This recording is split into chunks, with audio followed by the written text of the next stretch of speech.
Hello,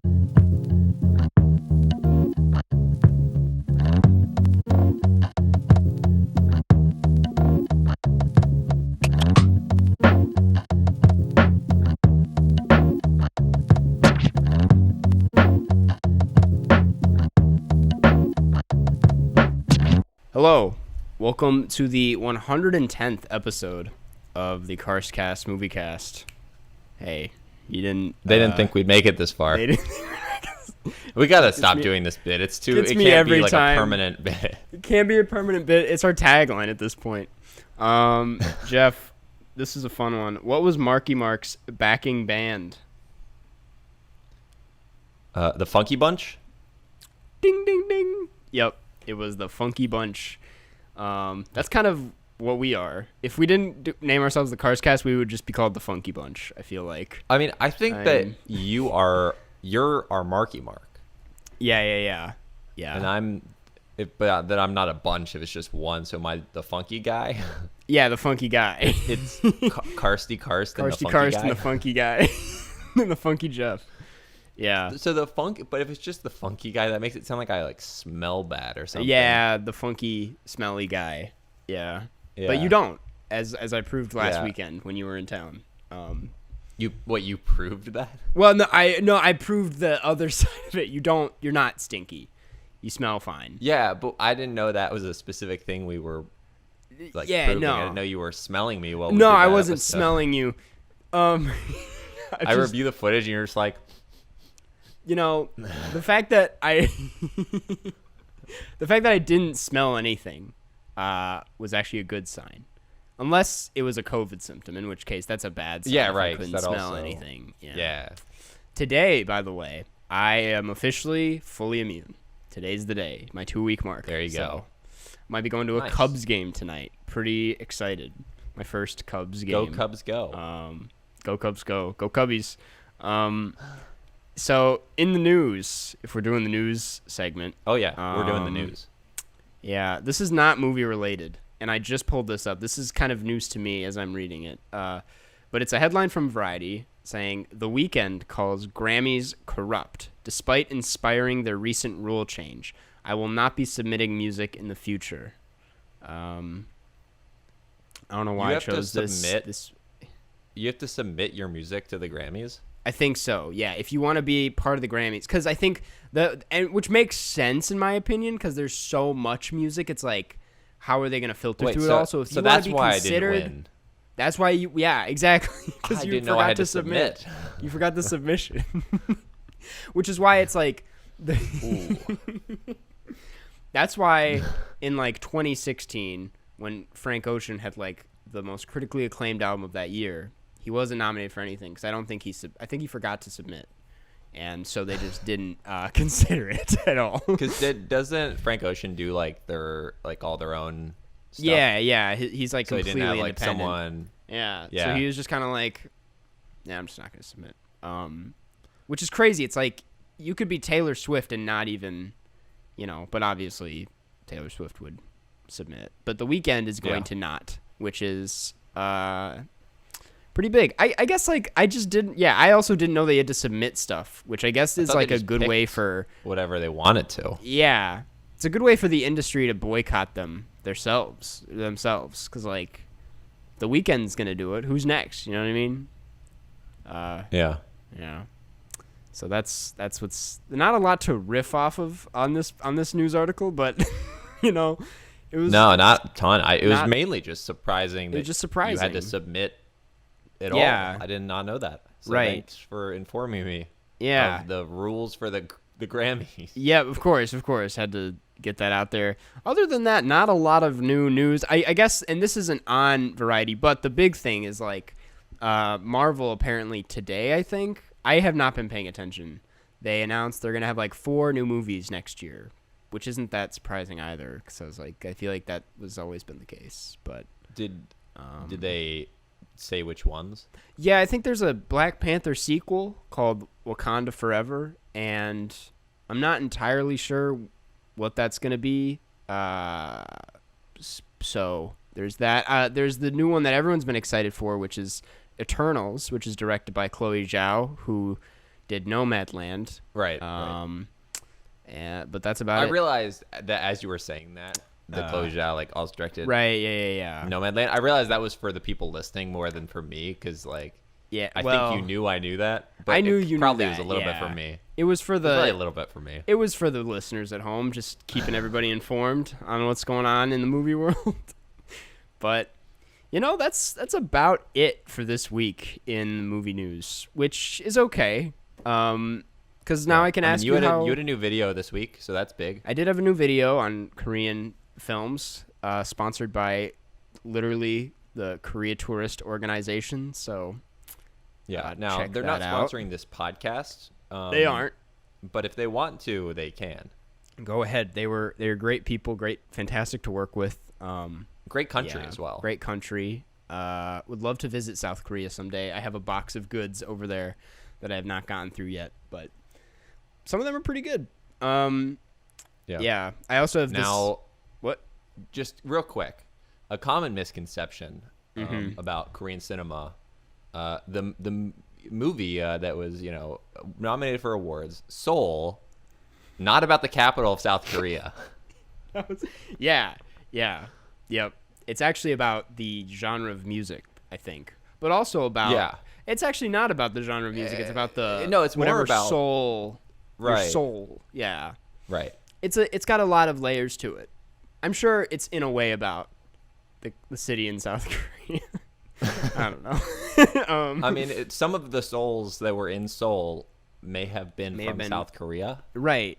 I guess we can't really know the intent of the artist that worked on the movie. But who knows what Pixar has up their sleeves, Yeah. Maybe, like, in the script it says, like, a Korean soul passes by or something. It's possible. Yeah. We don't know. Cool. Well, Jeff, how was your week? I guess while we have the time. Yeah, my week. I was obviously last week I was with you in person. Right. So you've driven back since. I drove back, and then my parents moved the day after I got back. Yeah. So this is their old house that I'm in, because their new one just got internet, but it wasn't. I had some other stuff I had to kind of come back here for anyways. So it's been pretty hectic. Yeah, you seem like you're a busy boy.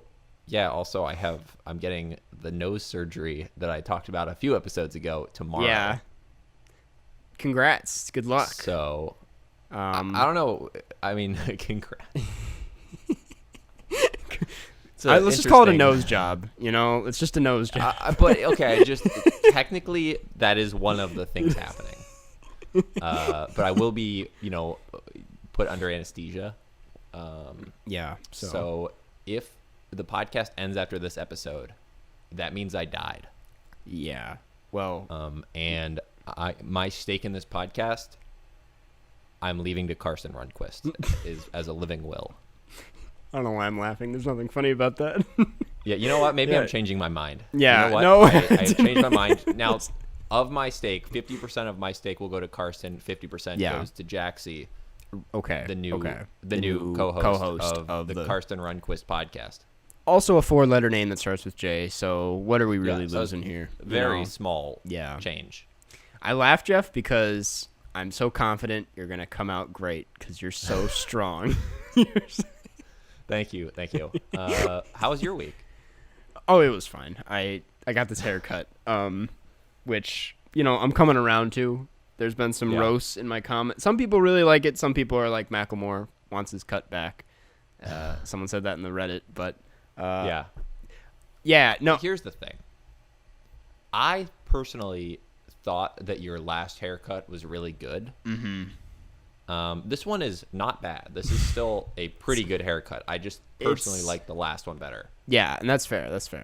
This one was a grower. We tried something new with this one, and it's going okay. Calling a haircut a grower is pretty funny though. that was unintentional, but I'll take it. Yeah. Yesterday It's growing on me. It's growing on me. Literally. This haircut is growing on me. Yesterday I went for a bike ride and zoned out during the bike ride and ended up going all the way to Wilmette. which if you're from Chicago, you know that's pretty fucking far. I was hoping you were gonna say you went to Canada. No, that would have been You're like, crazy. I zoned out, I wanted and then there were some Mounties on a horse, and they I was in tackled me. Lethbridge. Yeah. Just wanted to see what it was all about. That would be so far. That would have been like a 5-day bike ride. Yeah. Okay, yeah. So Wilmette is like 10 miles away, and it was not bad at all going there. And I realized that because the wind was pushing me that way, which means the way back was, I think, one of the most hellish experiences. I was like dead by the time I got home. In fact, like 5 minutes into being home, I broke out into hives, which I looked up, and that's a thing apparently, because I get really itchy when I sweat on like a walk, but I apparently, like, hives is another form of this condition that I have, so I was kind of freaking out. But anyways, my legs are very sore right now, as well as my butt. That's not doing well. Interesting. The butt's in a lot of pain because of all the sitting on the thing. But, right. Yeah. Yeah, hives are not No, ideal. Not a good thing to have. Also, weirdly, they sound like if you combine the words, like if you combined like the words high and five from high five, Yeah. that's what you would come up with. That's what and you it's get. not a celebratory thing, No. so it's kind of misleading. It's misleading, yeah. A hive is a very bad thing to have. Yeah. I was looking it up, and they were like, yeah, they could be severe, but there's also like life-threatening forms of this disease. And I was like, okay. Okay. So now I'm freaking not- out. Okay.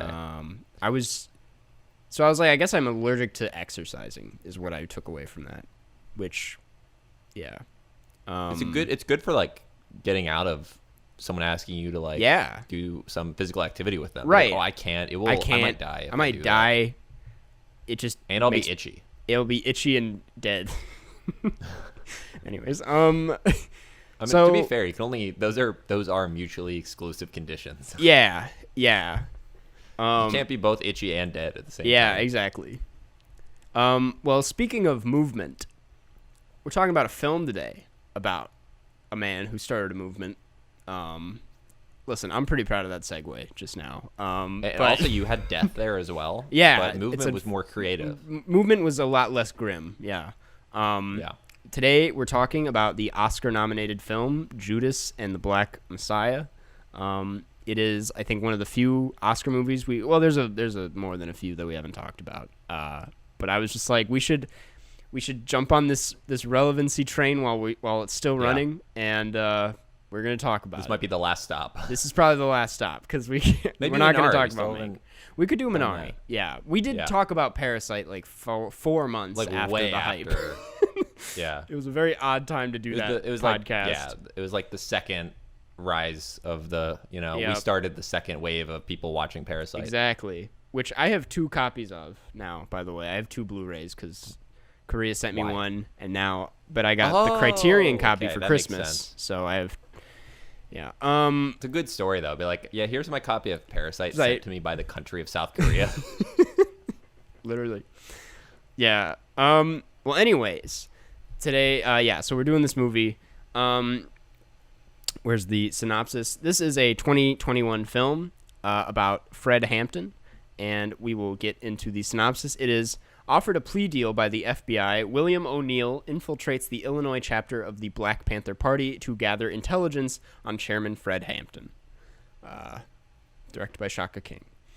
That is a And great synopsis. a fantastic synopsis. It gets It right gives you down to just the enough point. information. Yep. It doesn't give you like spoilers about like the Right. huge plot points that are like halfway through the film. It hooks It's like you. this is the setup for the film of the first 15 minutes. Right. And we just leave the rest to you. Exactly. You're like, oh, this is based on a true story, and it makes me intrigued. Like, I want to watch this. Yeah. So Jeff, I'm curious. This isn't very interesting talk, but where did you watch this? Because this had like a limited run on HBO Max, and then got taken off HBO Max. So I was like, how did you watch this movie? Yeah, I realized that after I didn't watch it in the initial run. So I definitely paid the $20 and did I paid the $20. Right. Yeah. Okay. Yeah. To watch Just the movie. for anyone. Yeah. Yep. Totally. There's no way I watched it illicitly. Right. Yeah. Because we don't do that on the podcast, and we don't encourage We don't that. do that. Because I will admit to doing that one time, and it was for Garfield. Nice. You know what? While we're on that topic, regardless of if that's true or not, I have very rarely done this. Just because I'm afraid of viruses and the quality, it just like, it's just... I almost never do it. Yeah. I will say that Garfield and debatably this film, some people are saying I did, some people are saying I didn't. Yeah, those are it's the all only two talk. times I've watched a film illegally in the last 3 years. Yeah. I watched the Royal Tenenbaums that way in high school. Very randomly. I don't know why that movie, but I watched it And on then the you got bus. the Tenenbaum virus. Yeah. The Tenenbaum virus, where they kill your dog and Royal just is like very he like sometimes will pop up, and then a lot of times then he'll just like not come. Yep. He just shows up at various times, and you kind of then wish he would stay longer, but then he he leaves your life for a while. Yeah. It's a very specific virus. But anyways, I caught this at Sundance. Jeff just watched it, and I'm curious, Jeff, what did you like the movie? I did like the movie. Hell yeah. Now, and I obviously for obvious reasons, I think. Yeah. I just said obviously for obvious reasons. But the film that most similarly we've talked about recently to this is Trial of the Chicago 7. It's about a historical event from the same city in like the same time period. You're right. I didn't even realize that. Yeah. So the thing is that whereas Trial of the Chicago 7 felt like I was reading a Wikipedia article, because it was just bereft of any emotional impact. This film is very different in that it feels like a movie that is there to actually make you feel things. Yeah. It's like cinema has the power to do that when done right, and not just having someone who's like, let me spend 90% of my time writing dialogue that they will say in a courtroom. Yeah. It's not a book, it's a movie, you know? Exactly. Yeah.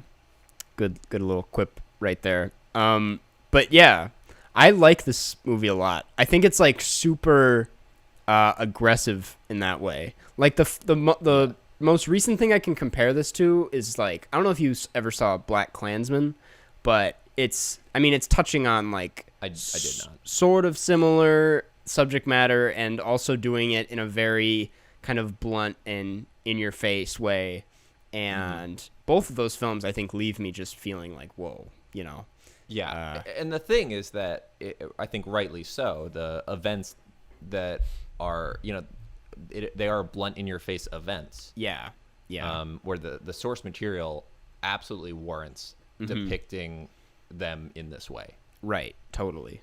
I will say, the thing about Judas and the Black Messiah that I think is a common criticism for it that I've noticed, even amongst friends, our pal, Pod Jaxie, she's the one that I've just like had interesting conversations with her about this, and it's about like how well of a biopic this is, which here's what I have to say about this. I do agree that I think it leaves a lot out as far as who Fred Hampton was.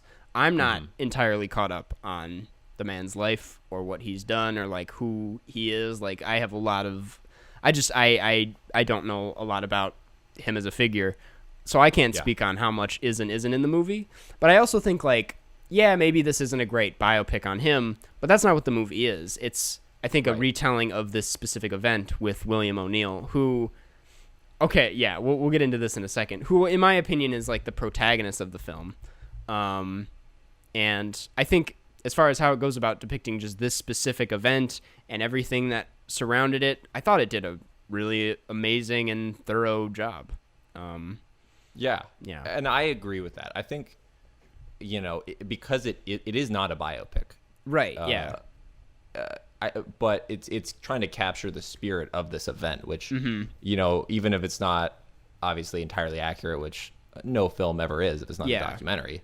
And even documentaries, of course, are at the mercy of your own, cultural relativity. It's your own experiences influencing as a filmmaker. Exactly. But it does, for me, capture the spirit of at least the way history now remembers this event.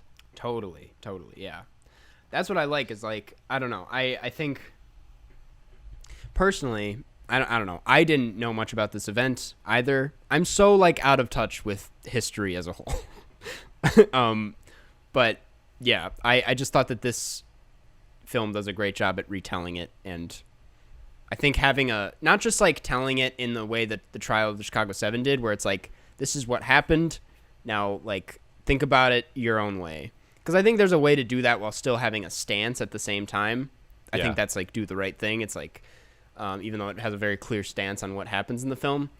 In this one, there's just a very clear voice behind the retelling of it, which is nice. I don't know if I made any sense just now, but no, you did. Yeah, okay. Yeah, because Trial of Chicago 7, which we are just shitting on mercilessly. We didn't even hate though I the think movie. it's fine. It's a good movie. Fine. Yeah, it's pretty good. I'll say it's like entertaining. It's well done. It's got my. I just don't think it doesn't not make you feel very much. Yeah.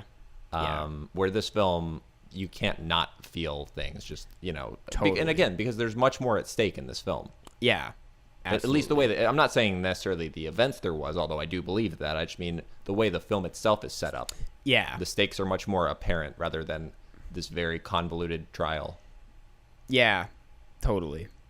It is much more life and death, and that is throughout the film. It's sprinkled in the stakes of these people's lives are constantly in danger while fighting against this overwhelming force. Mm-hmm. That's a great way of putting it. Yeah.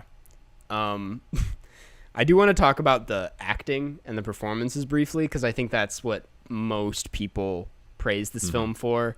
I'll start by, and I don't know if you knew about this, but like kind of the big talk when nominations were announced was like, there's a lot of confusion because both Lakeith Stanfield and Daniel Kaluuya were nominated. Rightfully so. They both give amazing performances, but they were both nominated for Best Supporting Actor, which made a lot of people go, right. who the fuck is the lead then? If they're both supporting. I just thought that was a weird little thing to bring up. Would you say that they're both leads? Yeah, but also if we were to pick one of them, I would say Lakeith Stanfield's the lead, because I feel like too. He's the guy where, I don't know. The film's basically from his. It's more from his perspective than it is Daniel Kaluuya's. So yeah. But that was weird. But Daniel Kaluuya did win Best Supporting Actor, and I also think he deserved that because I think both performances, everyone involved, not just those two, but Jesse Plemons as the officer. Was he an officer? And he was like a. I forget the term. FBI agent. Yeah, that's a better. And then Dominique Fishback. All four were amazing. And shout out to DePaul alum Ashton Sanders, who's in this. He has a relatively small role. But, yeah, a lot of amazing performances here. Just thought I should bring that up. Ashton Sanders listed fifth in the cast on Letterboxd. Yep. So good for him. He's also listed fifth, I think, on actually he's sixth on Google, but we'll take it. DePaul. Go Blue Demons. Yeah, anyway. Just love the cast here altogether. And what else? I will say I think this is a directorial debut, or if not that, then like a sophomore film, which I think is fantastic. I love the direction from Shaka King. It feels so like confident and put together and original. Like there's so much like I don't know. He makes it really interesting. It's not just like a standard biopic. Like there's a lot of like very cool creative choices as far as the cinematography and just the way the film flows throughout that I really like. But yeah, I don't know. It's a pretty good movie in my opinion. It is. That's it's one of those things where we can't make fun of it. No, we can't joke around in about any this way. one the way we did Goal. Yeah. Yeah. I mean, it's also a very relevant film, of course. Yeah, totally. And obviously I think it's a lot easier to point to something from this time period, or obviously it's a period piece, it's not from this time period, but in terms of the overt racial discrimination that is, throughout this film. And I think it's sometimes I want, because I always wonder about the people who watch something like this and go, yeah, like obviously that's wrong, but then they have problematic views like today. Yeah. Right. Yeah. And they don't realize the weird, juxtapositioning of their own view of understanding something is wrong from, 50 years ago. Yeah. But then not realizing that they're like the type of person that would have been on the wrong side back then. Yeah. Just with, exactly. The moral arc of history kind of going a certain, and they're like down here where it's like this event from back here, they were like, yeah, obviously that's wrong. But then it's like, it's no difference. Yeah. Yeah. So like now it would be like trans rights, I think is something that is on a similar, I think, acceptance level for a lot of people. Yeah. Like where African-American rights were at 50 years ago. I mean, I don't know. It is interesting to where art kind of intersects with acceptance and all of these pieces. Totally. I don't know if this is making a lot of sense. No, it is. Yeah. That's why I think I don't know. I like the fact that, and that's where I think this differentiates also from Trial of the Chicago 7, because that movie, I think this kind of movie can spark those kinds of discussions and is something that should be examined today even. Like it makes itself out to be still very like relevant just in like different sectors of life, and even in the same, like, racial discrimination is still not great. I think that today it's a lot less overt. Yeah, totally. Right. I think that now society is kind of the point where, of course, racial discrimination that is overt. It and obviously there's protests about police shootings, and some people are still on the wrong side of that, and I think that's pretty overt. But there is at least more nuance to that discussion now, where back then obviously people would be like, yeah, I don't like them at all, just for no reason. Right. I don't know. It's tough to really wrap your head around. Yeah. A lot of things that are wrong with the world, Karsten. Yeah, I agree, Jeff. Because it's like, there's still so much, even though there's more equality today than 50 years ago. Yeah. There's still a very significant gap in equity.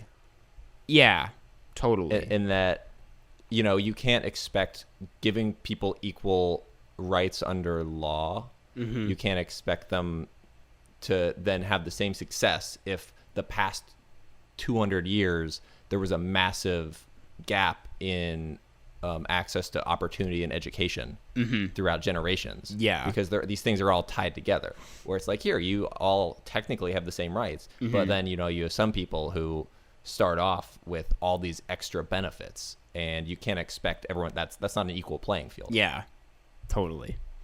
I think it just boils down to like, I think now there's a lot of, for as much awareness as there is, I feel like there's still like a lot of misunderstandings as far as like how people treat these kinds of subjects and parts of life. And that's why I think a movie like this is so great and important, because I think it does a great job at, I guess, explaining or giving context to a lot of the way society has messed up in that regard. But I I don't know. Definitely. I was about to shit on Trial I think of that Chicago 7 again, but yeah, never mind. I know. I think that I didn't want to make this like an entire thing not about the film, because I think this discussion is wrapped up in the film. Totally. I think, you know, because that's obviously a lot of what Fred Hampton was talking about. Yeah. Is, you know, so I think that this film, luckily, it's a great film. Yeah. Because it's there shouldn't have to be this extra bar of a film that has important subject matter having to be good for the subject matter to like feel relevant. Right. But I'm sure there is, just because then more people are going to have a positive interpretation in their mind, just because they're like, that film was great. Maybe they made some good points. But yeah, it's, I don't know. I mean, I think these discussions are important. Yeah. And you know, having films like this coming out, keep them on the front of people's mind. Yeah. Yeah. But yeah, we can, I guess, wrap it back into another couple other parts of the actual film itself. I mean, that's pretty satisfactory in my opinion, as far as like, I don't know. It's hard to talk about other parts of the film and like what they're doing necessarily, because it's all very sharp and fine-tuned. Like, everything is working really well. The score, cinematography, like all the basic stuff, it's all there. Everyone delivered. Okay, the score though, dude, like the like blaring horns. Yeah. Those are, yeah. They work though. I didn't want to make that sound like I didn't like No, yeah, that. it's just like a It very was just like interesting unexpected. And then I was like, wait, part this of kind the of movie. does work somehow. Yeah. But yeah, personally, I think that's all I have to say about the movie for now. Yeah. We are running short today. But Right. I Yeah. still, I love it. I think it's like one of my favorite Best Picture nominees of this year. It's right up there with, I think, Sound of Metal, to be honest. I like those two films it's great. a lot. Yeah. I still need to see Minari, but this is definitely like one of my top 3 films. Yeah. There's just very few this things to find. Academy Award year. Right, yeah. Because there's like, I don't know. Never mind. I just think it's like flawless. Not flawless, but I think it has some moments where it drags down. But for the most part, it's so enjoyable to watch. And enjoyable is not the right word, but entertaining, yeah. Yeah. And I think that is one of the highest compliments you can give a film that is a inherently political film, is that it elevates the discussion of those politics, you know, because it's a historical event, but everything's tied to politics, and obviously this more straightforwardly than a lot. Totally, yeah. But it just, I guess, reminds you of the way the world works. Yep. Yeah. Cool. Sometimes we get caught in like our bubbles of forgetting struggles of other people. Right. So yeah, that is what are you feeling for a score on this one? You know what? I'm gonna have to watch it again for sure. But right now, I'm very confident 4.5. Cool. That is exactly where I was. Here's the thing. I was just gonna say, like, I know the way you were gonna watch this movie and then record the podcast, and I was like, I feel like this is one of those movies where you definitely have to sit on it before having a full fleshed out thing. But I mean, you nailed it pretty much. I mean, for me, it definitely just brought up like a lot of other feelings that were associated with the source material. Totally. But it's just, that means that the film is, you know, it's effective, clearly working. Yeah, definitely. All right. Well, this you can't stream it on HBO Max anymore, but you can rent it. Yeah, $20, which I definitely paid. Which Jeff supported the film with, yeah. Now, I want to say that I do have an HBO Max subscription. Right. So I theoretically did pay to watch it. Yeah. In a way. In a way. You supported this. You supported Godzilla vs. Kong. I mean, it all went towards the same, you know. I actually haven't seen Godzilla vs. Kong yet. Yeah. I mean, it's not on there anymore, is it? It might be. We could always watch. I watched it, so we could always talk about that movie. Don't tell me who won. I won't. I won't. You're never gonna believe who won. Cool. It's actually Donkey Kong. It's like Donkey Kong. Yeah, he came in last minute. It was Funky Kong. Yeah, dude. Oh my god, there's probably so many bad photoshops of Godzilla versus Donkey Kong, isn't there? I never realized that because the movie's just called Godzilla versus Kong, so you could easily misinterpret that as Donkey Kong, not the King Kong. Yeah, It's Bowser versus Donkey Kong. Yeah. Can we talk about the fact that like a Super Smash Brothers? Yeah, the new head of Nintendo or whatever, the spokesperson. I don't know the title, but his name is Doug Bowser. I know. Which is so funny. Like, and like that's not why they got the job. But No, that was part of the discussion. Like, someone's like, also just to put him over the top, his last name is Bowser. I mean, honestly, that'd be funny if they didn't give him the job because of that. They're like, well, he's the villain. He's literally family with the guy that we don't want. What if his name was Mario Bowser? But like, well, it kind of like balances out. So I guess that's just a neutral. Everyone's got headaches in the office. They're like, I don't know what to do. They're like, we should write out a pros and cons. And they're like, well, we I guess we'll have to give it to Luigi. Luigi Bowser Jr. Yeah. Cool. Well, we'll get into some questions. We do only have 15 minutes. We only have 15 minutes, and that's not a bad thing because I realized that's not what you were gonna say. No. You were gonna say we don't have very many questions. Subreddit has been lacking recently, so we don't have a lot of subs. Probably because we abandoned it slightly. We did it well. In a way, that's because of the subreddit. Because it's not our fault. You know what? Not our I will fault. take a journey this week back It's into like the subreddit. 3 users' faults. And we won't name names. But this first one comes from Nick __ name, and it is: do you collect any things like vinyls, DVDs, etc.? And what's your best impression of someone? So in a way, we do have 3 questions this week because this one is a 2-part. There's 2 questions in one question. So, do you collect things, Jeff? So, when it said like DVDs, Yeah. I mean, technically I collected DVDs and Blu-rays because this was before, mostly DVDs. I you had a had ton of to. them from before. Yeah, because that's how you owned things. There was no Right. streaming when I started this. Yeah. Wasn't a choice. And even then, like for the first few years of streaming, it was like the quality was standard def, so it was better to have DVDs and, yeah. So technically, I also collected Pokemon cards, which I still have a bunch of. Yeah. I also collected Yu-Gi-Oh cards when I was younger. Beanie Babies, because I have so many Beanie Babies you don't even know. I like they were all in storage somewhere. I didn't know that. Oh yeah, dude. You know when I was like a kid, right? It was the late 90s. Yeah. That's funny. Yeah. Cool. Yeah. Well, I'm not a big collector guy, to be honest. I go through brief phases. I have like a very weak DVD Blu-ray collection. It's just it can fit one shelf. I'm just not that into collecting them, but I wish I was. It's just like it's a money thing. I don't usually put my money towards that. It's also annoying when you move. It's annoying when you move. Yeah, I'm like, I want to wait till I'm like settled somewhere to be that guy with like the big bookshelf. But I'm like, right now I'm not there. You remember friend of the podcast Kevin? Yeah. Remember his background was just like he had a collection. Yeah.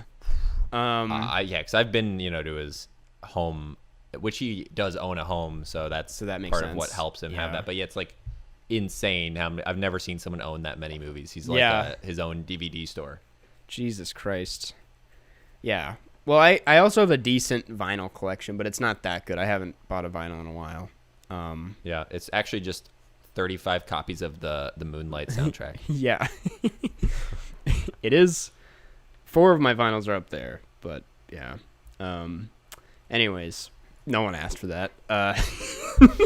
Just had to show them off whenever I can. Jeff, I mostly asked this one because I wanted to know your answer. Do you have impressions of anybody? I feel like I've asked you this before, and I always get a different answer. Do not. Because we've done accents before, and I can't do those. You can do a British accent. I did a Scouse accent, which is from Liverpool. So it's British, but it's like very specific. Cause, and that's the misconception a lot of people have is that right. there are so many different British accents. and they're all very different. Yeah. But I could do one specific one, and not that well, because someone after I did it was like, that was terrible, like on like the Reddit or something. So I don't want to do any impressions because people are just going to yell at me, and also I'm bad at them. Yeah, that makes sense. How about you? Well, you know me. I dabble in impressions, none of which are that You're good. pretty good. No, you're pretty. First of all, your Nahal impression is amazing. The Nahal impression is 'Cause you very have the physical. physical part. Yeah. It's Yeah. like, dude. But yeah, I do this one YouTuber who I don't think you know, so I don't know why I'm sharing this. But I've done it in 2 videos now. But there's this YouTuber named Big Joel, and I do his voice really well, where he's like, "Hey everybody," and he's like, "So today we're talking about Dr. Phil, right?" And that's how he talks. But that's the only impression that I'm confident enough to share. I do a pretty decent Jay-Z, but I'm not sharing it. I'm not doing that one. It's also not a good impression. But yeah, I'm trying to think of others. At some point we'll have to coax that one out of you. Yeah, Jaxie's seen it. Jaxie thinks it's one of Jaxie's favorite impressions of mine. The people who have seen it love it, but it takes a lot to get it out of me. Okay, you are actually genuinely pretty good at impressions overall. I'm really good at doing impressions of my friends, but anytime someone's like, "Do you do impressions?" I'm like, I don't know how to answer this because I can only do very specific people. I can't do Jaxie. No, I can't do. Can you do Cookie? I can't do Cookie either. No, when I say friends, I don't actually. Now that I think about it, I can't really do my friends. I can't do you. I've tried you in the past, and I can't. It's just like. Yeah. No, I'm not even going to attempt it. I'm not going to attempt this. But, yeah. I want to get better at impressions. I do a pretty good Tom Davies, GeoWizard. How's it going, everyone? Oh, yeah, Tom Davies. Yeah. Gets in. No. All right. We're just going to move on. This next one is, where did it go? Oh, God. I lost it. Never mind. Oh, what's your most used social media app? Asked by my_lean. I would say Twitter, because I use that like as a news source. Yeah. Where Facebook I use literally, on average, probably 1 to 2 minutes a day. Yeah. It's mainly just to see if I notice it's anyone's birthday. It's a great, I have great not birthday. posted on Facebook in years. Yeah. I mean, honestly, barely. I've posted like once or maybe twice in the last like year and a half on Instagram. But I scroll Instagram. I do use that to see other people's stuff every day, like reasonably frequently. Yeah. But Twitter is the only one I would say I spend probably, I probably spend over an hour on Twitter a day because I read, stuff and yeah. Twitter, the same for me. Unfortunately, I'm trying to use Twitter a bit less. It can't be good for your brain to use it that often. But again, you are building like an audience. Well, that's what sucks. For you it helps, and for me, like I'm doing that on like a much smaller scale. Yeah. But the problem is I'm really bad at it because I never tweet. Right. I tweet like 4 times a month. Yeah, but they're always bangers. It takes a lot of time for you to bust out those heaters. I should tweet something today. What should I tweet? What did we say earlier? Say your hair is growing on you. Nah, that's not my vibe on Twitter though. That isn't your vibe on Twitter. That's like a Karsten shit post. That is you should post that. My shit posts never do well. Is the thing. They're always gone by the next morning. Yeah, but yeah, Twitter is probably my most used one. Instagram I do use pretty often. I've deleted Twitter multiple times off my phone just to like give myself, because you need to take like breaks, especially when I'm just like doom scrolling for a while. But Instagram I don't think I've ever deleted briefly. I've always like I've never found, I know a lot of people have the argument that Instagram is a very bad app and is just about like people showing off their best sides and like you setting up those false expectations. But I'm like, if you go into it knowing that, because I don't go in assuming. Yeah, I'm like, I'm not like, this is not everyone's everyday life. right. I'm not comparing myself to people I see on Instagram. That's not the way I use it. And also, I use mine mostly for like photography and film accounts and like. Yeah. But the other thing is that you have one of the most supportive Instagrams ever, where you get like insane, like half of the people who follow you like your posts. So for you, Instagram's amazing. Like, imagine if that was it for everyone. Like, you just post a photo of like, it's like you in like a forest or something. Right. And it's like 5,000 likes. Yeah. Like, I could see how you could be addicted to that. Yeah, I mean it's fun for sure. I just I honestly like my I have this side account that I have in my bio, and it's called Cursed Images, and it's just like iPhone photography, and that's what like. Do I follow that? I don't know if you do, but that is like what I use Instagram for. Like that's the kind of usage I like. Like my main account with my name and everything is like the brand account, and that one is like. Do not follow that account. You should follow it. It's pretty fun. Like, obviously, now that I know it exists, I'm gonna follow it. I wasn't gonna say I don't follow that account, and I still won't. I don't want anything to do with this. I don't follow that account by choice. But yeah, that is like my little, and I don't know why I'm saying it on the podcast now, but that's like my little nook on the internet where I feel like it's not run by like fan engagement and stuff. It's like I don't really worry about what I post on there, and it's a nice account. I really like it. Special little tidbit corner for the podcast listeners. Yeah. So and those are the people I think know you better than the people who are just only video fans, because they hear us talk about normal things. It's not just like a script that you're reading. Right. I mean, of course, that you wrote. I made it sound like it's script someone gives you, and you're just like a newscaster. Yeah. Like it's still a piece of you, but the podcast is like a more full Carson Runquist experience. Right. Yeah. All right. I know you have a hard out. Like 5 minutes. In 5 minutes, so we'll wrap things up pretty fast. Yeah, we'll wrap it up. I think I have time, but yeah. Next movie. Did we decide on what the next movie was going to be? I thought we had a pretty good idea, and then we backed out of it.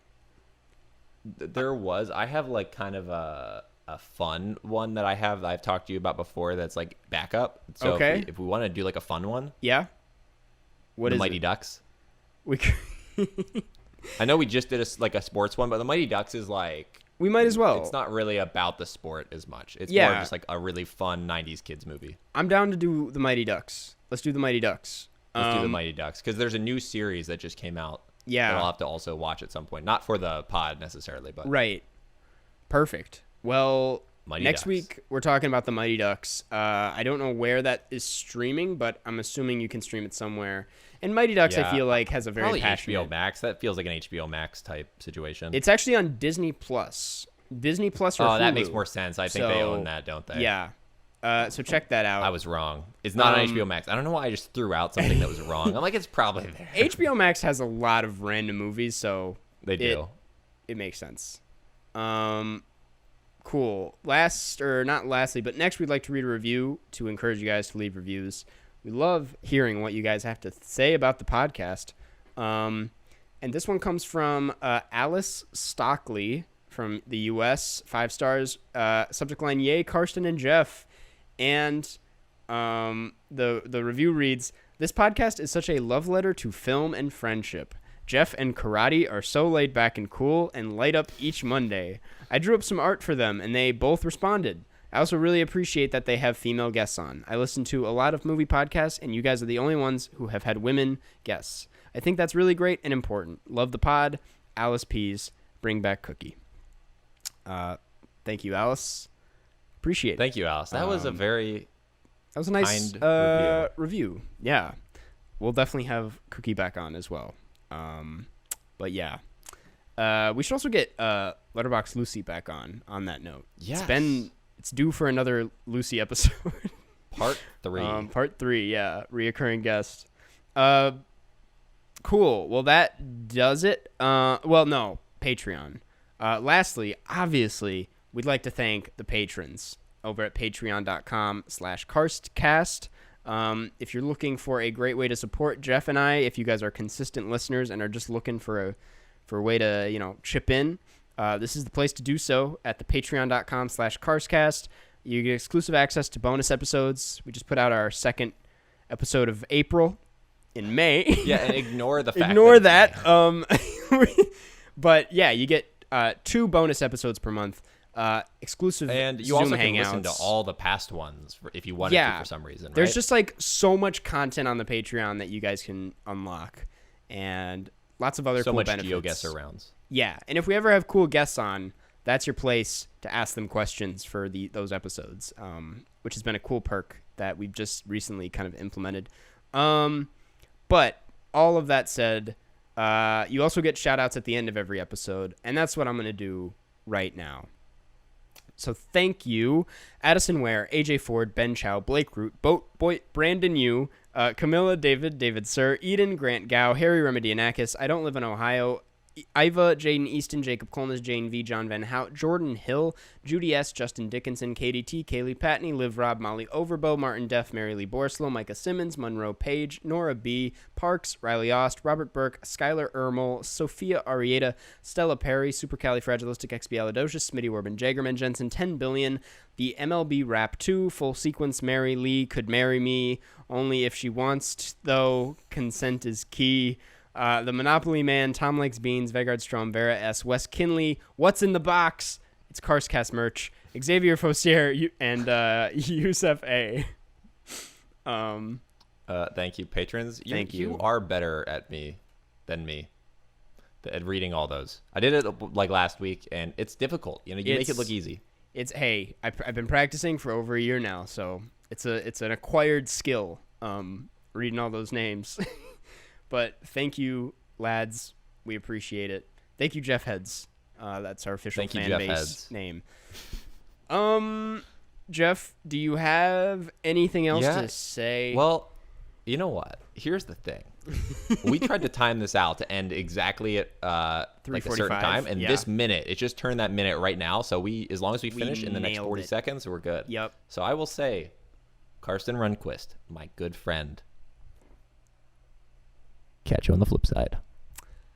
Real quick, I have a shirt on that says Mama Needs Wine. I was going to bring that up earlier, but catch you on the flip side. Flip side.